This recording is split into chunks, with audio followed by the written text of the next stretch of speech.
¿Qué tal? Soy Gabriela del quinto semestre de la licenciatura en Actuaría. Este video va a tratar del proceso de Wiener. Los conocimientos previos para poder analizar este proceso serán un poco de procesos estocásticos, principalmente de cadenas de Markov y movimiento y caminata aleatoria, así como también movimiento browniano. Para comenzar a estudiar el proceso de Wiener, primero hay que saber quién era Norbert Wiener. Norbert Wiener nació el 26 de noviembre de 1894 en Colombia. Su padre fue un destacado profesor de lenguas eslavas en la Universidad de Harvard. Norbert se educó principalmente en su casa, pero a la edad de 7 años ingresó al colegio, aunque no fue por un largo periodo. Él fue un niño extremadamente precoz porque a la edad temprana de 18 años obtuvo un doctorado en lógica matemática en Cambridge, Reino Unido. Wiener buscó principalmente enrollarse en la Primera Guerra Mundial, sufriendo un fracaso. Pero uno de sus éxitos fue que en 1919 el MIT le propuso organizar y estructurar el departamento de matemáticas. En 1926 se casó con Margaret Eggman y regresó a Europa. Trabajó en el movimiento browniano, la integral de Fourier y el problema de Dirichlet, el análisis armónico y los teoremas de tauberianos, entre otros problemas. Fue un científico con múltiples intereses, como ya se pudo notar, destacando en cada uno de ellos.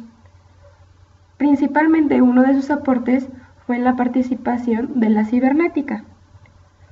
Wiener falleció el 18 de marzo de 1964 en Estocolmo, Suecia.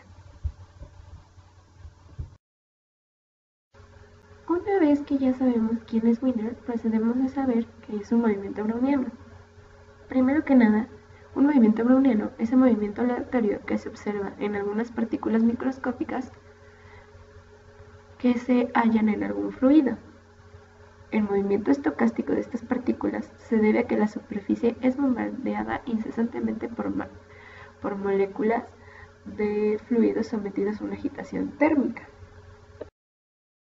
A principios del siglo XX, los científicos no sabían de qué estaba compuesta la materia, pero, casualmente, en 1827, Robert Brown descubrió, mientras estaba analizando algo en su microscopio, que partículas de polen inmersas en un líquido sin movimiento tenían movimientos erráticos. Estas partículas de polen se movían de manera errática, es decir, en todas direcciones. Por un momento pensó que se trataba de vida, que existían en polen. Sin embargo, se repitió el experimento de diferentes partículas observando resultados similares. De sus observaciones y las de otros científicos se pudieron obtener un par de conclusiones: que las partículas presentaban mayor movimiento entre más pequeñas fueran, y que este aumentaba también al incrementar la temperatura del líquido. A este tipo de movimiento aceroso se le denomina movimiento browniano en su honor. Ludwig Christian Wiener escribió una hipótesis en la que decía que este movimiento se podía explicar si el agua estuviera formada de átomos que chocaran por todas partes. Cabe aclarar que en aquel entonces las moléculas y los átomos eran solamente especulaciones teóricas, con seguidores y detractores, ya que no se había encontrado una forma de confirmarlo.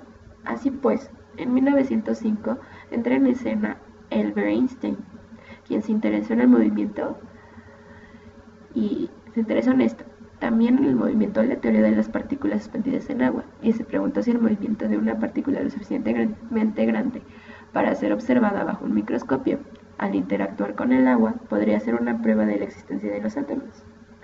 Einstein relacionó el concepto ya existente y con su generalidad pudo encontrar una forma de demostrar la existencia de los átomos.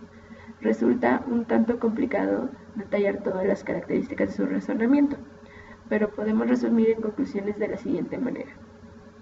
El calor o el aumento de la temperatura no es más que la vibración de los átomos. A mayor temperatura, mayor movimiento atómico.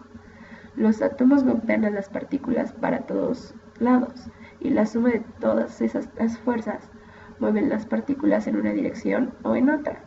También dedujo que si mediamos el recorrido promedio de una partícula en lugar de un recorrido real, podemos obtener un número de Avogadro, una constante que se utiliza en química. Para explicarlo de otra manera, no importaba cuántas vueltas diera un coche para llegar a su destino, sino la distancia real en línea recta desde donde partió hasta su destino. Su teoría no logró explicar el movimiento browniano, sino que sus observaciones han sido utilizadas para las diferentes ramas, apoyándose principalmente en teorías de procesos estadísticos.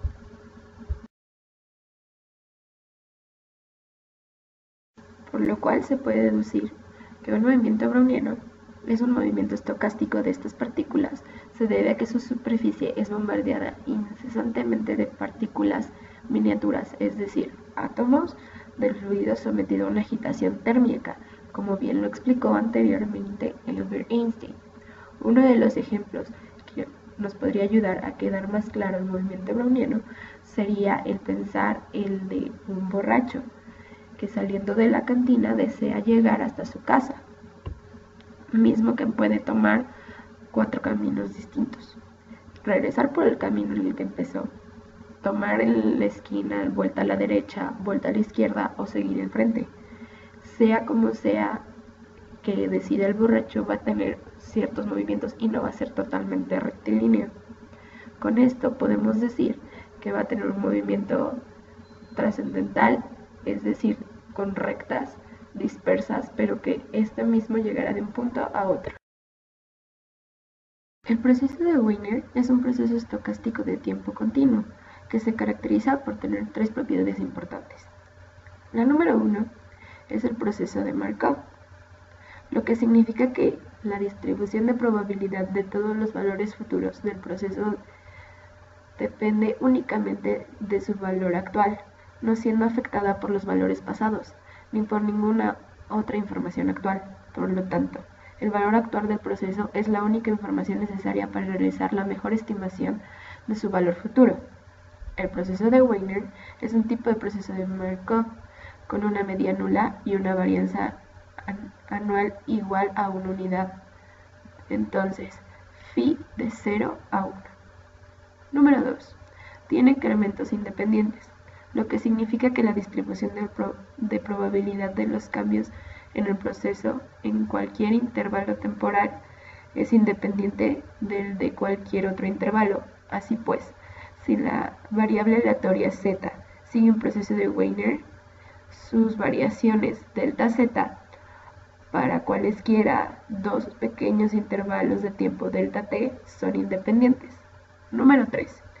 Las variaciones en los procesos delta z producidos en un intervalo finito de tiempo delta t se distribuyen normalmente, con una varianza que aumenta linealmente con el tamaño del intervalo temporal.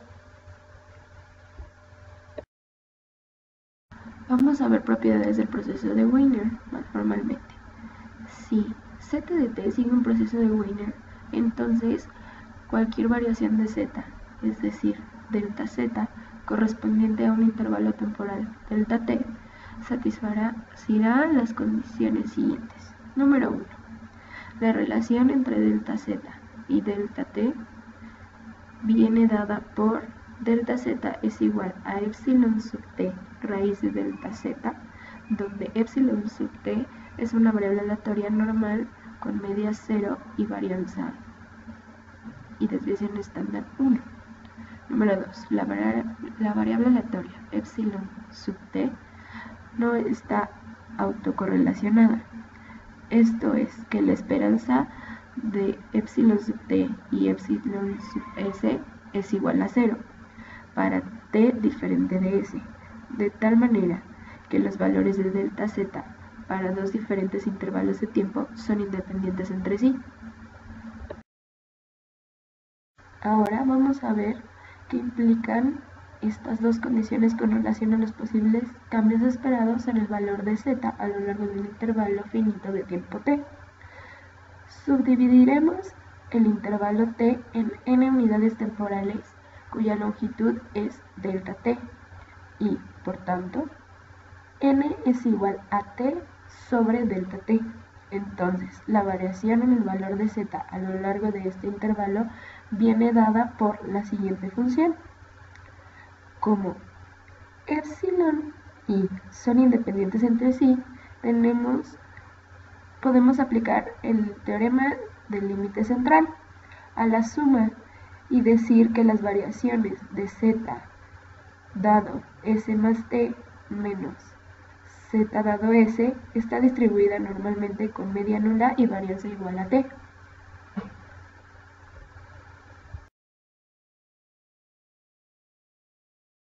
Aplicaciones.